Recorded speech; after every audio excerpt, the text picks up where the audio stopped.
नमस्कार। आज हम एक ऐसे गहरे रहस्य में उतरने वाले हैं। एक ऐसा रहस्य जिसे सदियों तक दुनिया की नजरों से छुपा कर रखा गया।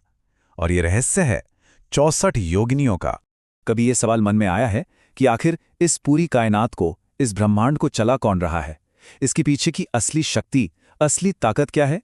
तो चलिए आज हम इसी ब्रह्मांडीय रहस्य की परतों को एक एक करके खोलते हैं। एक ऐसा ज्ञान जो ना जाने कितनी सदियों तक गुप्त रखा गया। देखिए, आमतौर पर तो हम यही मानते हैं ना कि देवता ही सब कुछ कंट्रोल करते हैं। लेकिन क्या ऐसा हो सकता है कि इसके पीछे भी कोई और एक कहीं ज्यादा गहरी और गुप्त शक्ति काम कर रही हो? एक ऐसी शक्ति जो असल में इस पूरी रचना की डोर थामे हुए है। तो सवाल उठता है कि आखिर ये रहस्यमयी शक्तियां हैं कौन? जी हाँ, यही हैं 64 योगिनियां। इन्हें अस्तित्व की 64 मौलिक शक्तियां भी कहा जाता है। और एक बात समझनी होगी, ये कोई साधारण देवियां नहीं हैं। तंत्र शास्त्र के हिसाब से 64 योगिनियां परम स्त्री शक्ति यानी आदि शक्ति के ही 64 अलग अलग ऊर्जा के रूप हैं। सोचिए, एक ही शक्ति के 64 अलग अलग चेहरे। हर एक योगिनी एक खास कॉस्मिक पावर को रिप्रेजेंट करती है, जैसे क्रोध की शक्ति, ज्ञान की शक्ति, आकर्षण की शक्ति, यहां तक कि विनाश की शक्ति भी। मतलब आप ये समझिए कि इस ब्रह्मांड में जो कुछ भी हो रहा है वो इन्हीं 64 ऊर्जाओं के खेल का नतीजा है। प्राचीन तांत्रिक शास्त्रों में तो यहां तक लिखा है, और ये बहुत गहरी बात है, कि योगिनी के बिना शक्ति अधूरी है और शक्ति के बिना सृष्टि असंभव है। इस एक लाइन से ही इनकी अहमियत का अंदाजा लगाया जा सकता है। अब सवाल ये है कि इन कॉस्मिक पावर्स को, इन शक्तियों को धरती पर कैसे स्थापित किया गया। ये बहुत दिलचस्प है। चलिए इन ब्रह्मांडीय ऊर्जा के मंदिरों की जो अनोखी आर्किटेक्चर है उसे समझने की कोशिश करते हैं। भारत में जितने भी 64 योगिनी मंदिर हैं वो किसी भी दूसरे मंदिर की तरह बिल्कुल नहीं हैं। जरा सोचिए, वो हमेशा सर्कुलर यानी गोलाकार होते हैं। उनकी कोई छत नहीं होती, वो सीधे आसमान के नीचे खुले होते हैं। और सबसे अनोखी बात, सभी 64 योगिनियों की मूर्तियां एक सर्कल में, एक वृत्त में सजी होती हैं। अब जाहिर है इस अनोखे डिजाइन का एक बहुत गहरा आध्यात्मिक मतलब है। जो गोला है, सर्कल, वो इन्फिनिटी यानी अनंतता का प्रतीक है, और खुला आसमान वो दिखाता है ब्रह्मांड से सीधा कनेक्शन। असल में ये मंदिर सिर्फ पूजा की जगह नहीं थे, ये कॉस्मिक एनर्जी को अपनी ओर खींचने वाले शक्तिशाली यंत्र थे। तो फिर सवाल उठता है कि इन शक्तियों से कनेक्ट कैसे हुआ जाए? इसका रास्ता तंत्र के गुप्त मार्ग से होकर गुजरता था।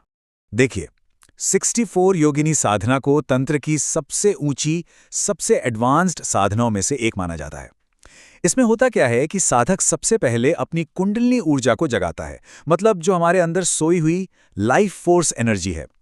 इसके बाद शरीर के जो एनर्जी सेंटर्स हैं, जिन्हें हम 7 चक्र कहते हैं, उन्हें एक्टिवेट किया जाता है। और फिर धीरे धीरे साधक अपनी फिजिकल लिमिट्स को पार कर जाता है। और ऐसा कहा जाता है कि जब साधक पर इन योगिनियों की कृपा होती है तो उसे एक कमाल का इंट्यूशन मिलता है, अपनी एनर्जी पर पूरा कंट्रोल हासिल हो जाता है और एक बहुत गहरी इनर पावर महसूस होती है। और हाँ, कुछ रेयर केसेस में तो अलौकिक सिद्धियां तक मिल जाती हैं। तो देखिए, अब तक हमने जो भी बात की वो मंदिरों की, साधना की, बाहरी दुनिया की थी। लेकिन अब हम इस पूरे विषय के सबसे बड़े और सबसे जरूरी रहस्य पर आ रहे हैं।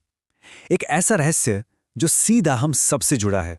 लेकिन इस पूरी कहानी का जो सबसे बड़ा रहस्य है वो ये है कि ये 64 योगिनियां कहीं बाहर नहीं हैं, वो हमारे अंदर ही हैं। जी हाँ, हमारे भीतर। इसका क्या मतलब हुआ? इसका मतलब यह है कि जब किसी इंसान को गुस्सा आता है तो असल में उसके अंदर एक योगिनी शक्ति एक्टिव हो जाती है। जब कोई प्रेम महसूस करता है तो कोई दूसरी योगिनी जाग उठती है। हमारा हर भाव, हर विचार एक योगिनी का ही रूप है।